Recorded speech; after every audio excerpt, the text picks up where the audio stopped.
Hello, this is Mike Senn. I'm going to do a quick video on adjusting your Glock 40 sights. If you have the adjustable sights, there's your windage and your elevation.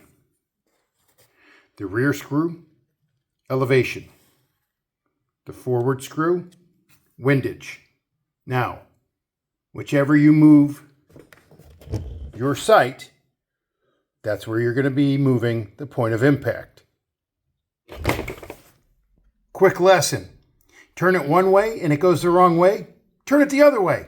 There you go. All right, so this is going to show you how the Glock rear sight adjustment is for the Glock 40. Back set screw, elevation adjustment. Comes with an adjustment tool. It is not a screwdriver, but that's what I'm using because that's all I got and I want to adjust it now. Here's the thing. Watch this.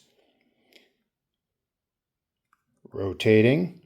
You'll notice as I rotate that screw, the adjustment moves up and down as you rotate it. So yes, it's not one of those move it to the right to bring the elevation up or move it to the left to bring it down. You just rotate it either direction and the camera in there will change the elevation. So it's not like so many clicks up or down. See that? That's at its highest point. I keep rotating it and it comes lower.